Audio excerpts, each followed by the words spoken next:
65 million years ago, after hurtling through space for an untold amount of years, a parasite fell to our planet. This crash landing caused not only the destruction of many prehistoric species living there at the time, but it's also when the creature began its feast on the energy of our planet. We call the beast Lavos. In 1999, Lavos rises to the surface, causing the end of the world as we know it. This day is known as the Day of Lavos. However, this day doesn't have to come to pass. We play as Crono, the man who'll become a time traveler with the goal of changing fate and the future.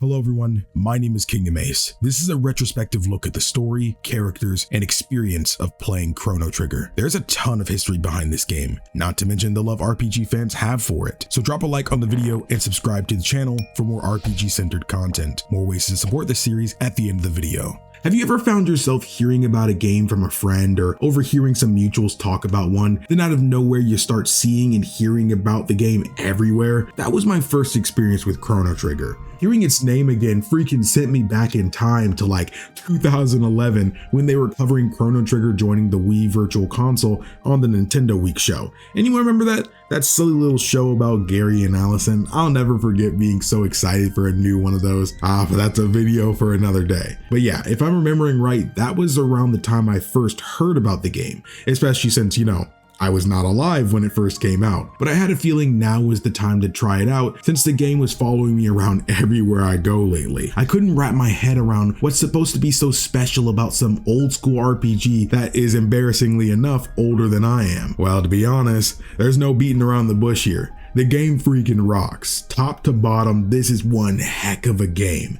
But why is the question I'm asking here? Why does everyone love Chrono Trigger? Well, there's a bit of history regarding this game I find pretty interesting, especially if you find yourself a fan of RPGs nowadays. Chrono Trigger is an RPG developed by Squaresoft in 1995 for the Super Nintendo. The game's heads of the project were known as the Dream Team, which was comprised of Hironobu Sakaguchi, aka the creator of Final Fantasy, Yuji Horii, the creator of Dragon Quest, and Akira Toriyama, the manga author of Dragon Ball and the character designer of Dragon Quest. Though while these industry giants were the faces of this game, most of its story was actually written by Masato Kato, who eventually went on to pen its sequel Chrono Cross. Honestly, Chrono Trigger is so well acclaimed by RPG fans that it's hard to not find it on many of those best RPGs of all time lists. Seriously, I went through quite a few of these for this video, and it was pretty seldom for it to be absent. Back when it was initially released, it was met with both critical and commercial success for its time, selling millions of copies and praise for its approach to storytelling with its multitude of endings, plot reinforcing side quests,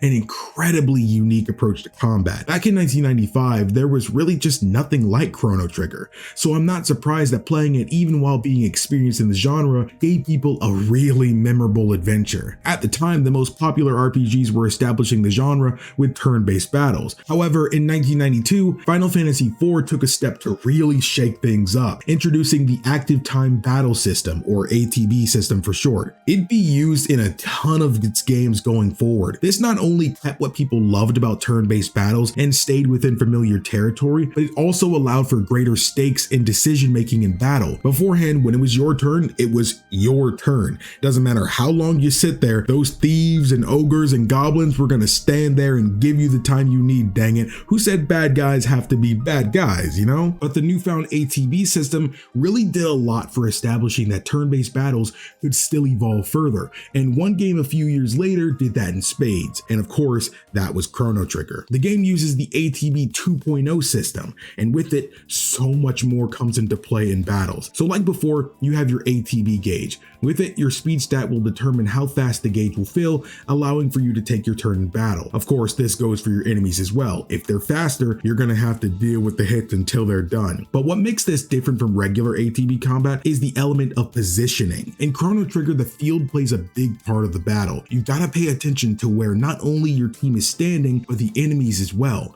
This is because alongside ATB 2.0, the game has its renowned tech system. Think of it kind of like a magic system, but they're not necessarily limited to just magic attacks. They can be physical attacks too. Techs are special moves that cost MP to use, whether it's summon fire to burn your enemies or a spin attack with your sword. They all qualify as techs. But what's cool about techs is that they go even further. You'll notice you're earning tech points, or TP. This not only allows you to gain more techs for your individual character, but also for everyone who who participated. This evolves further when the double and triple techs are introduced. I like to think of TP as friendship points, because in a way that's literally what they are. By fighting together constantly, they're learning how each other act, feel, and fight, thus becoming closer. And the closer you get, the more you understand one another, allowing for greater combat variety. For example, Crono and Lucca were already friends, but they have never really fought together like that. But now that they are, they're gaining a greater understanding and trust for each other. And because of this, they unlock the double tech Fire Whirl, where Lucca will literally shoot her flamethrower towards Crono as he uses it to coat his sword in the flames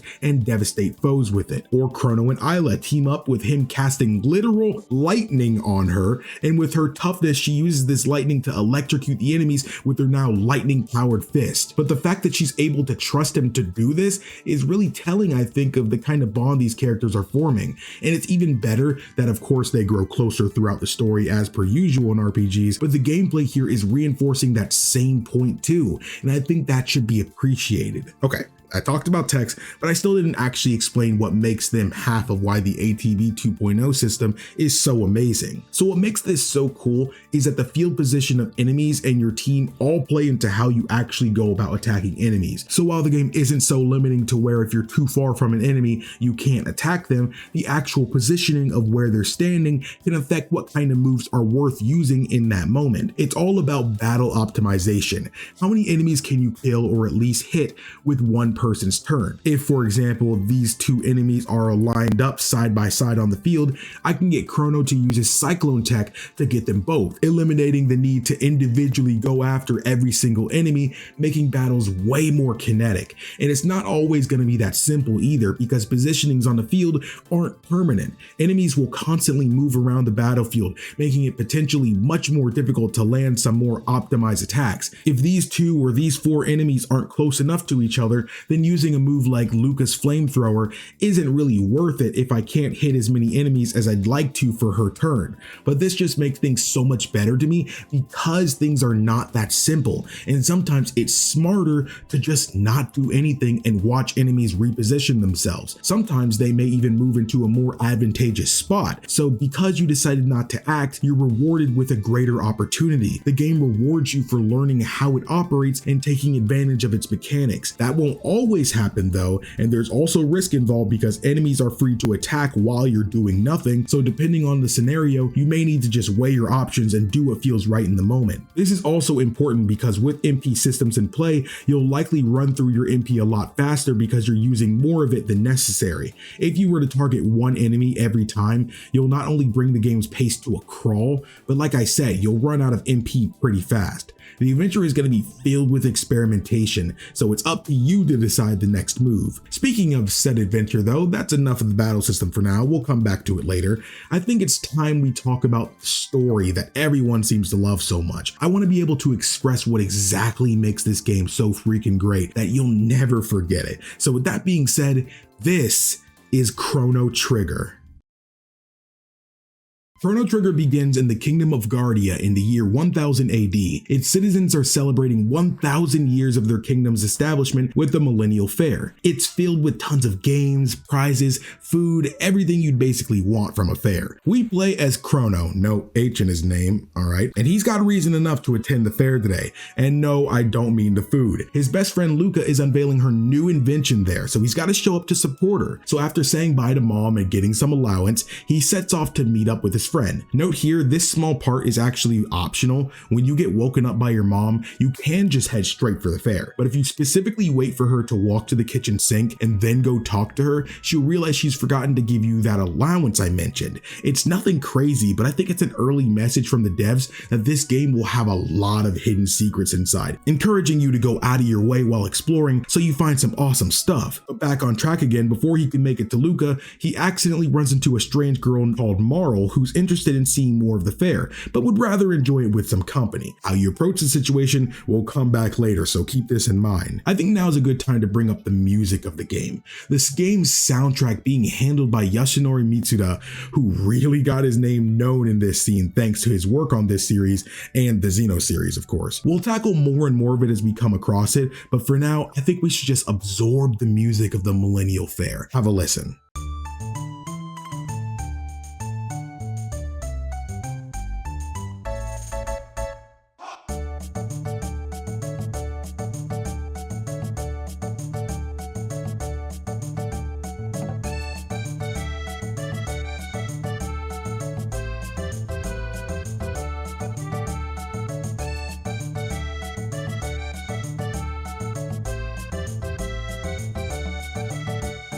This song has such a whimsical quality to it. I think it perfectly captures the mood and tone of the setting here.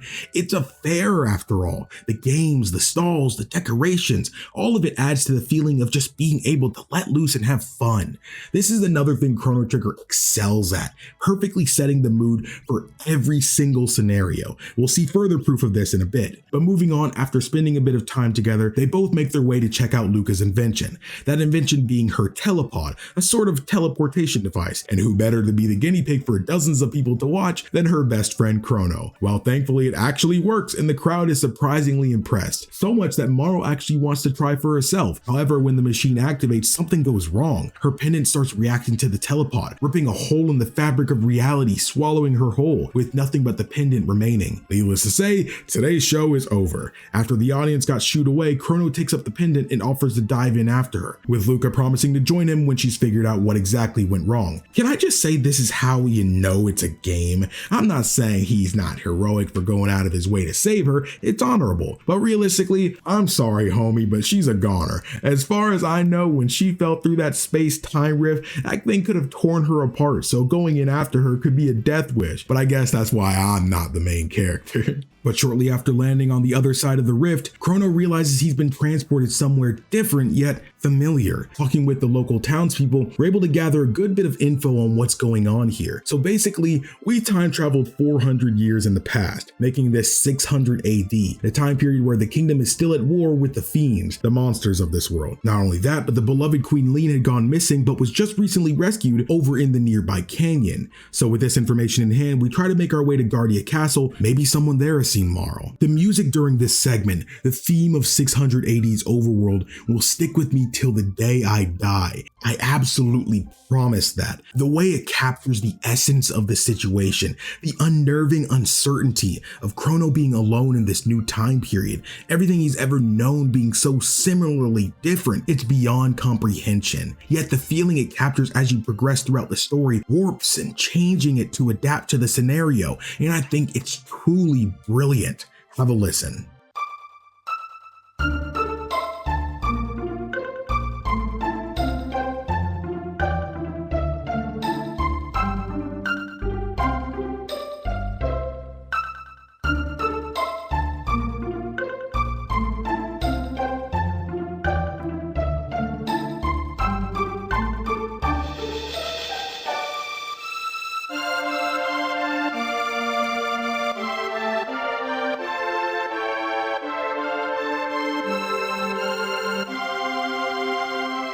Continuing on with Crono, when he enters the castle, he doesn't make it far since he's immediately stopped by the guards who consider him suspicious due to his clothing and appearance. For all they know, he could be one of the Fiend Lord's agents in disguise, though thankfully the gracious queen bails him out and beckons him to her chambers. And to his surprise, the queen is actually Marl, who has no idea why everyone keeps thinking she's the queen. Though even through all this craziness, she had put all her hope in Crono coming to save her. Though this is when everything goes wrong. Marl begins to scream in agony, yelling that she feels like she's being torn apart, like she's dying. Then all of a sudden she blips out of existence. Not gonna lie, this part kind of shook me when I first played. I think even now, many playthroughs later, I still really enjoy this scene because of how well it was executed. The expression of fear and pain on Marl's face is so clear to see, and for her to say it feels like she's being torn apart and dying vividly expresses to the player exactly what that's gotta feel like. I mean, I've never been ripped in half before, but if somebody described it to me, I'm sure I could get an idea of the feeling. But now, feeling taken aback by what he saw, Crono tries to leave the castle. Maybe he can find where she teleported to, but on his way out he runs into Lucca, who's happy she found him because she's got a crazy story to tell him. Though the main thing on my mind is, why did they let her in the castle and not me? It's not like Marl was there to bail her out. But anyways, it turns out that Lucca felt she had seen Marl somewhere before, and the reason for that is because she's actually their Princess Nadia. Stunned by this, Crono tells Lucca what exactly happened with Marl, and Lucca's got an explanation for all that too. It seems everyone here mistook Marl for her ancestor Queen Leene, who went missing recently, and because of that the search for their queen was called off, but because of that the real queen is never found and is eventually killed by her kidnappers, and when that happens a paradox is created created. If her ancestor is killed before her time, then her line of descendants disappear too. So with this in mind, their goal is clear: find Queen Leene, defeat her captors, and get Marl back. I think this was a pretty great start of the game. A lot of RPGs, I feel, try really hard to start the game off crazy or action-packed, even when it's all out of context. But while I know many criticize slow beginnings, I think the main reason why so many dislike slow openings in video games is because of how they're executed. Chrono Trigger's opening doesn't take multiple hours to get through, but at the same time, you meet characters that stand out, not just visually, but narratively. They make you want to know more about them. Exploring the fair shows how established this fictional world is. It's got a history. They've overcome trials like war, for example, to establish this peaceful era. It's not trying to set up some earth-shattering narrative or some god-slaying quest right here at this very moment. That's why I think people get hooked onto this game so early on. But moving forward, we gotten a tip about some weird stuff going on in the nearby cathedral, so we decided to check it out. But as soon as we went in, there was obviously some bad vibes here. These nuns were being so creepy, laughing to themselves and stuff. But as soon as we found a hairpin with Guardia's royal crest on it, the nuns revealed themselves to be fiends and attacked. We defeated most in combat, but right as one almost had a successful sneak attack, a frog knight comes and saves Lucca from a bloody end. He tells us to call him Frog, but it's as if that isn't his real name, but you might as well call him that. He's come to save the queen, and with our goals aligned, Lucca needing to get over her fear of frogs, the trio decides to work together to invade the fiend's lair and rescue the queen. The place was crawling with all types of fiends, and in order to beat them, it required our new trio to learn each other's abilities and play off each other's strength to give us the edge in battle. This is where we finally get a new party member, at least for now. So being able to see Frog's techs, it's clear as day that he's a skilled and seasoned swordsman. Getting to see a double tech like X-Strike between him and Crono is so nice as well. It's kind of endearing actually, since Crono is still technically a kid, but you can tell he's really tried to polish his swordsmanship over the years so he can become a greater fighter. He can at least keep up with Frog so they can do a team up sword attack. I think that's more storytelling and positive characterization done completely through gameplay. And again, I really appreciate it because while I did only just meet Frog, it makes me care about his character. I don't want anything bad to happen to him. One cool thing to note is that this game does not have random encounters. Yeah, it's pretty ahead of its time in that case. Occasionally you'll encounter a fight you can't avoid, like an ambush, and while I know there's some kind of glitch or strat you can use to avoid these, I wouldn't recommend it because, why would you do that? I think they're implemented to ensure the player gets some kind of level ups if they've been avoiding anything else. Some people find this annoying, but bro, come on. I'd take this any day of the week over random encounters and having to deal with crappy encounter rates. Like, I'm fine with random encounters, I grew up with them, but nowadays I appreciate the worlds and dungeons feeling more realistic to where I can actually see the enemies guarding these areas or going about their business or interacting with their environment. Realistically, this just makes more sense to me and it's appreciated. It makes the world feel more alive to see these monsters walking about or even just playing around. I guess this is a good time to mention the battle theme of the game. It's iconic. I'm not sure of any other way to put it. It never gets old. It's never not appropriate for a fight. And it captures that sense of we're fighting towards our goal and we won't let anything stop us from reaching it kind of vibe. And that constant throughout the game really reinforces the trust you have with your team and yourself as the player going against the odds. Any matter of enemy or monster won't stop you from pushing forward. You've got a goal to reach. Eventually we make it to the end of the lair where we find our kidnapped queen along with a fiend disguised as the kingdom's chancellor. With Queen Leene now at a safe distance, we take on Yakra, the leader of this hideout. He's a formidable foe, able to counterattack every time he takes damage. We had to coordinate a strategy that could allow us to deal as much damage as possible with as little attacks as possible, which means double attacks are really gonna shine here. I found that Crono and Frog's X-Strike by far does the most amount of damage here, so it's a great one to use to end the fight quicker. However, the drawback for that strategy is that Frog is the one who has the healing ability, so if we're using both him and Crono to attack, that just leaves Lucca with no healing ability, needing to solely rely on healing items you may or may not have. I just love this, man. I know it sounds like a lot more than it really is, but when you're in battle, on the field, it feels so freaking kinetic. You're never not thinking in these boss fights. You have every reason to secure a victory, but anything can happen if you're not focused. This goes for every boss in the game in all honesty, because the strategies around discovering their weaknesses can only really be found when doing so. though. Pay attention enough and you'll likely realize that Yakra doesn't counterattack if one of your attacking party members is close to him at the time. And because throughout the whole fight he'll be moving across the field, you'll need to sometimes plan your attack out and strike at the most opportune moment. It's a really cool fight because the game has been getting us to try out new moves and double text when we can, and there's a lot more room for failure in regular battles. But in this boss fight, it turns that notion on its head. It's not a very difficult fight at the end of the day, but I think it does a great job at showing what a lot of these boss fights will ask of you going forward. And with that, Yakra is finally taken down and the queen is safe. Oh, and the real chancellor who was trapped in a chest is now free too. The kingdom is grateful for the return of their true queen, but they're curious about who the girl they initially thought was her really was. But with the queen now saved, Frog takes his leave, still feeling ashamed he allowed his queen to be kidnapped. Afterwards, we return to the queen's chambers to find Marl blipping back into existence. She said she was in a state where she couldn't see or feel anything, despite knowing she was in a cold place. But it's okay because she's back safe and sound now. So with official introductions done, we go and see the king and queen again on our way out, and they remark again just how much Marl looks like Lean, and she wishes the two well. But with our trio back together, we head back using the gate key that Lucca whipped up that allows us to take advantage of these time gates. At this part, you can really tell Lucca is struggling with how she's supposed to speak with Marl, now knowing she's the princess of their kingdom, the future ruler of Guardia. That kind of thing may seem like a big deal on the surface, but Marl tries to reassure her that being a princess doesn't actually matter, and if she could trade her title for Lucca's smarts, she would in a heartbeat. This is always a little moment I love to see again, because it not only reestablishes Marl more, because outside of the Millennial Fair, we haven't actually gotten to spend too much time with her, but it also establishes the setting, the vibe we'll have with this friend group. If we're going to be friends, the whole Your Highness thing in a way can make it sound like one is above another, and Marl doesn't like that kind of thing. We'll definitely get more into that later. Back in their own time now, Lucca goes off to look more into the gate's appearances, while Crono escorts Marl back to the castle. However, thanks to the pesky chancellor, Crono is apprehended for kidnapping the kingdom's princess. See, this initial confrontation never made sense to me. If I kidnapped Marl, why would I be coming back to her freaking home? If anything, I would have staked out somewhere further away and sent a ransom note for some cash. And wouldn't she be tied up or something if she was kidnapped? What did they think? I got cold feet? If anything, if that was the case, I would have just let her go and skipped town. No need to waltz into where I can easily be impaled by swords of like 100 guards. But anyways, afterwards, Crono is then put on trial, like an actual trial. Freaking love that this is a thing. Like I alluded to earlier at the Millennial Fair segment, that you should keep in mind, everything you did while at the fair was noted by the people around you,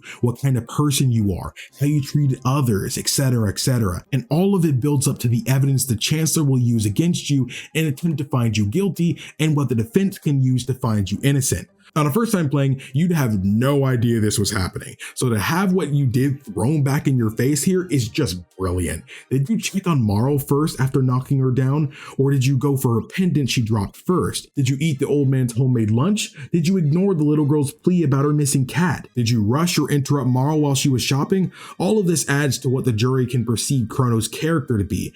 And you can be given a guilty or innocent verdict, which again, some may not even realize when it's your first time playing. In the end, it doesn't really matter much though, because if you're guilty, you'll be set to be executed, but if you're innocent, the chancellor will pull some strings and get a secret execution scheduled for you anyways. So again, while in the end it doesn't matter too much as the game still has a story to tell, this is the segment in which if you were still on the fence about the game, you're in it for the long haul now. This proves that this is a living, breathing world. It makes you want to pay attention to the things around you, the people you come across. They all have lives they go about each day, and they can react to the things you do. You don't have to do these things in Chrono Trigger, but I genuinely think you're missing out on some of the most charming aspects of the game if you do. It offers so much more world building that establishes a greater connection between the game and the player. I love this. The next segment involves some element of choice as well. You can wait out the days until your execution, or you can attempt to break out early by annoying the guards, baiting them in so you can make your move. I didn't even know you could actually wait for the execution day until a few playthroughs ago. In the end, just like before, it doesn't matter too much since Lucca will try to bust you out either way, but together you find a way out, and if you were thorough, you could have found the plan schematics for a dragon tank defense robot and its weaknesses. Shortly afterwards, Crono and Lucca are forced to fight that same tank. It's constructed so it its head repairs the other parts of its body, but it's immune to electricity and fire. The body can shoot out lasers and missiles, and its wheels can allow it to store energy to use it to charge at the two. This boss requires some strategy. It's smartest to take out the head first. If we kill the body, then it all goes down,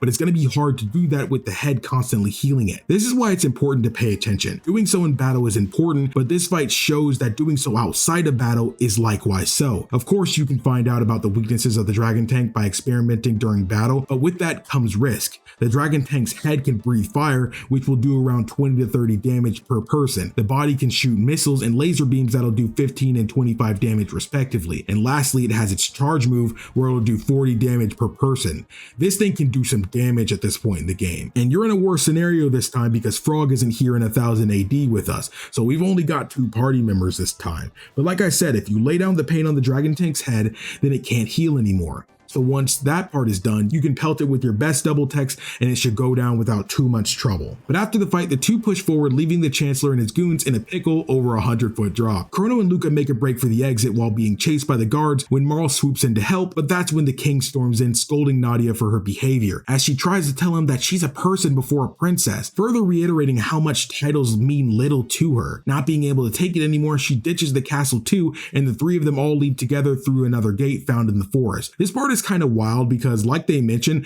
they have no idea where this gate will lead at this point. Like, I know they don't want to get caught by the guards, but what if that thing sent you to the inside of a volcano or inside the earth somewhere? Those would be incredibly horrible ways to go out. But the fact that they went in anyways shows the mindset of these three at this point. But where they end up next? Well, I think none of them saw it coming. The next thing our trio knows, they've landed in some metallic facility, cold and lifeless. Based on their surroundings, Lucca is quick to surmise that we're in a much more advanced period than our previous time travel excursion. After leaving the facility, they're greeted with an even colder and more lifeless setting, high winds and dead soil. They traverse this land until they reach the Tran Dome, home to a small group of starving people. After talking with them, it's clear that something catastrophic has happened here, and they have no idea of any chancellor or kingdom that we may be referring to. They travel further across the wasteland through the ruins of Site 16, fighting off the mutant monsters within until they reach the Eris Dome. The people there couldn't believe our trio were actually able to fight off the mutants through Site 16 to get here. Later, we learned that a father of one of the children amongst these people set out underneath the facility in attempt to access the food storage unit, which in turn would save all of their lives because there's just no food really left. The facility has an Enertron, a machine that can give any within it the healing of a full night's sleep in just a couple of moments, but you'll still be hungry afterwards. So our group decides to chase after the man who set out for the food storage unit. After crossing some beams later, the team is stopped by a robotic guardian who's protecting the food storage area. So now it's time for a fight. So up to this point, I'd like to think that within this first half of the game, there's 2 moments where if you haven't died yet,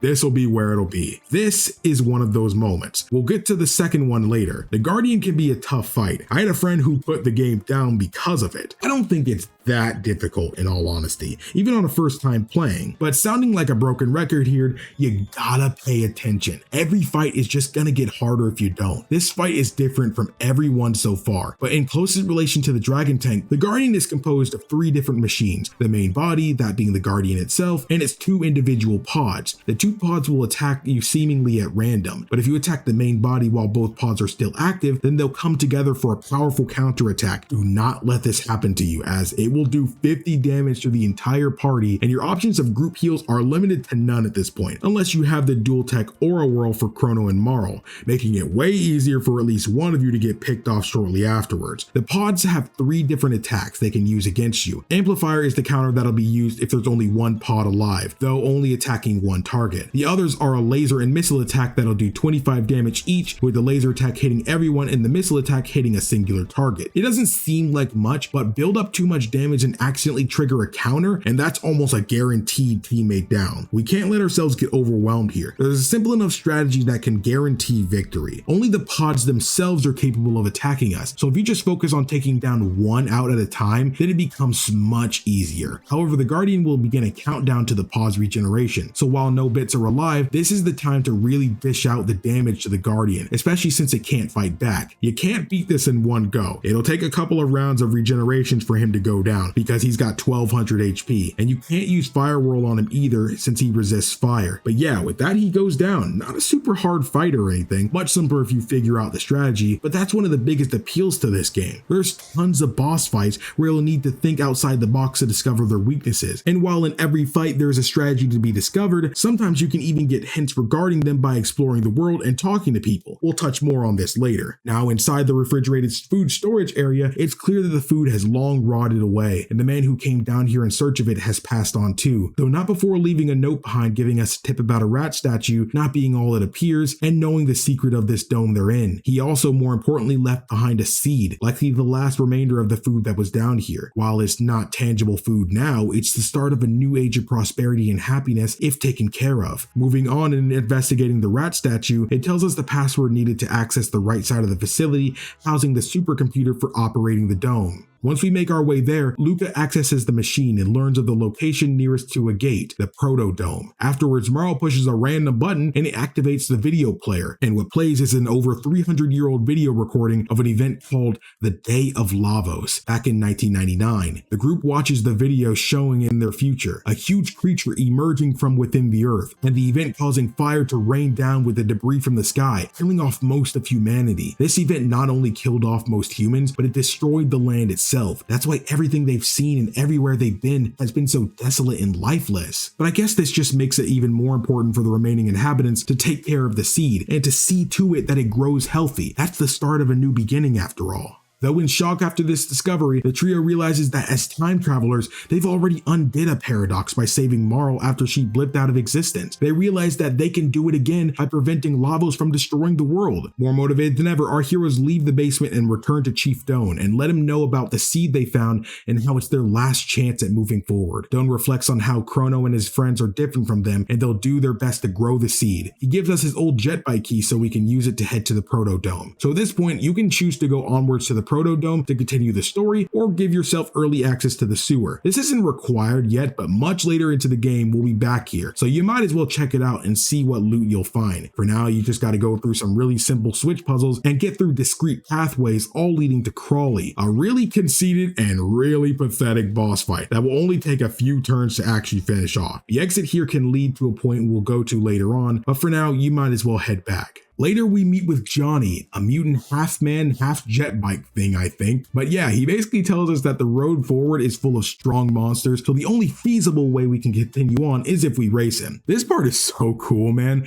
I know this had to be super crazy to see something like this in an RPG back in the day. Now, the control for this part always felt kind of odd to me, but there is a strategy to it, and once you figure it out, you can never forget it. It's kind of like riding a jet bike. So at normal speeds, you'll basically just lose. I've never seen the opposite actually happen. You have 3 boosts you can use in the race, but to be honest, I don't think you need them throughout until the end. Based on how it's designed, Johnny literally cannot leave you in the dust. This ain't Mario Kart after all. You can kind of just get into this pattern of going back and forth, getting in front of him and back behind him again. As long as you time the boost right at the end, you cannot actually lose, especially since if you boost, it lasts a few seconds. I've never seen him do anything about you using it, so you can feel free to use it a moment earlier too. The timing isn't that strict, but after you beat him, he invites you to race him again sometime. So continuing on, we finally make it to the Proto Dome. Fighting our way through leads us to a mysterious deactivated robot, different from the others, just sitting out here on the floor. With help from Lucca, he's back up and running, and with introductions now in order, we've got a brand new party member, Robo. With Robo's help, we can head to the nearby factory so he can reactivate the power, allowing us to access the next time gate. Though because someone needs to stay behind to open the door when the power is turned back on, you'll have to choose between Marl and Lucca for one of them to stay behind. If you leave Marl behind, you won't have access to her healing ability with Crono that can heal the whole party. And if you leave Lucca behind, her powerful multi-target attacks won't be accessible. I personally always leave Marl behind because while I can't heal the whole party, I can heal with Robo's Cure Beam, and playing well enough, I can avoid situations where everyone would be in grave danger. Moving forward, I'd say the factory is the first real dungeon of the game. You'll have to navigate a series of rooms where sometimes you'll have to defeat enemies, and other times you'll have to access computer terminals to deactivate security measures. I'd say explore this place thoroughly. There's some secret chests and the like to find here. Especially if you hadn't checked out the sewer already, you can find some nice gear and restoration items all around. Eventually you make it to the part most people hate, especially in the PC version of the game. For some reason, the control codes you have to enter for the crane later into the factory just never seems right or consistent, especially when you can use a variety of different controllers, making what buttons you physically have to press on it different. It's not too annoying, but I literally cannot continue without mentioning it because I know someone would comment about it. Eventually you have completed the mission, but an alarm sounds and you'll begin an escape sequence where you gotta get out before the place gets all crazy. You can't waste too much time here. The elevators and such have gone offline, so you have to take the long way back. Eventually you encounter Robo's comrades, the R-series robots. They claim him to be defective and that he's forgotten his mission to kill all intruders. This sequence always hurts my heart, man. Robo just wants to do the right thing, but he's getting jumped by his former brothers and you can't even help him. He does not want you to hurt them. They go as far to even throw him into a wall compartment. But this is the last straw for Lucca. She and Crono have to take them on without Robo. They're not really difficult, to be honest. Don't let their numbers fool you. A well-timed firewall can nearly destroy all of their HP. Two of them will take out over half their numbers. Just gotta stay calm here because they attack back to back, so it's easy to get overwhelmed. It may even be easier to just let Lucca do her single tech multi-target attacks and keep Crono on healing duty or vice versa. I think this is another moment where the gameplay system in Chrono Trigger shines. The game really lets you use anyone as any role you need. While Crono can hit like a truck, it's also perfectly viable for him to sit out the fight and stick with the heals. This works out because every party member you have is individually great, and different combinations only add to that. This will continue as the team grows larger. But after the battle, we drag Robo back to the Proto Dome where Lucca fixes him back up. I think this little moment is nice too, since it kind of shows how comfortable these guys are with each other. Despite the situation, Marl and Crono are able to sleep soundly while Lucca passionately tinkers away at Robo. With his purpose kinda in shambles now, he feels there's not much left for him in this time, and he'd like to try to save the planet from this terrible fate with them. And with that, they all step in the time gate together, only for a very unexpected scenario to come about. This is the end of time itself. Yes, you heard that right. I don't know about you, but things like this are why I always find time travel so cool. Like, imagine being at the end of time itself. If time were to end, what would it look like, feel like, sound like? So it's cool we get to check it out in this game. Here we meet an old man who, for all intents and purposes, oversees this end of time era. He explains that when you have three people of different eras passing through a time portal, they'll end up here. Basically an in-universe reason why we can only have a max of 3 party members. But this basically acts as our hub world. This place can lead to all other points in time. These various gates can take us to moments in time we visited previously. We can also conveniently save our game and fully heal our HP and MP here as well. Thanks, game. Before heading back to another time, I recommend you talk to Specchio. He can actually teach you magic, though only the biological characters can actually learn magic. Sorry, Robo. He makes you walk around the room clockwise 3 times, touching each corner before he'll teach it to you. So a cool fact about Specchio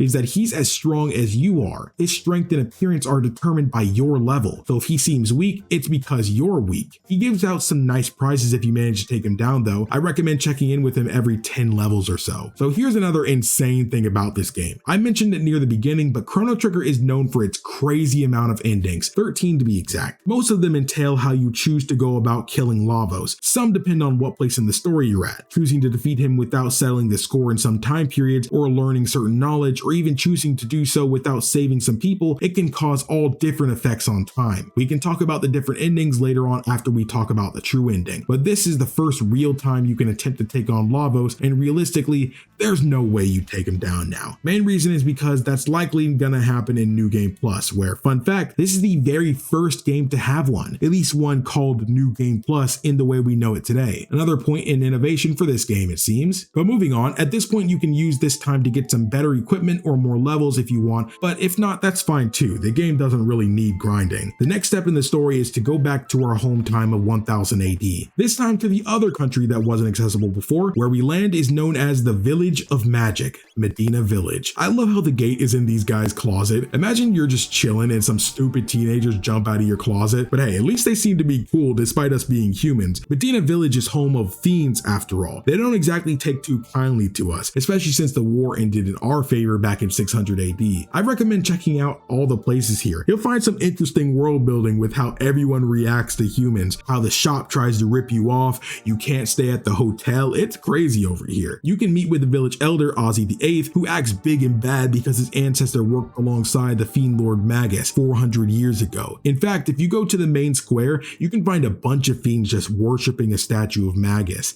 and that apparently he's the one who summons Lavos to launch war upon humankind. With not much to do here, we're on to Hecarim Cave, and here I really recommend using magic attacks, since a lot of the enemies here can only be hurt by it. Thankfully, Robo's laser spin hits everyone, and it's pretty freaking strong too. Make sure you save and head into the boss fight with Hecarim. Another fun fact, he's the boss from the box art of the game, and speaking of the box art, notice how there's so many strange things about it after playing this game up to this point that you can point out. First, Crono, Marl, and Frog are fighting Hecarim, but in the story you don't have Frog here at this point. He left back during the Queen Rescue arc. Marl is using fire magic, which later on in development is the element Lucca was given, and they're in a snowy biome when in the game there's no snow in Hecarim's cave at all. And last but not least, Marl has 6 fingers on each hand, which is not what she has in the final product. Now I know this was all pre-release concept art stuff, but I think it's cool they kept it so it feels like a neat time capsule long after the game's been out. Sorry, we got a bit sidetracked there. Hecarim isn't that difficult in my opinion. Like I said, use magic, he's weak to all of it.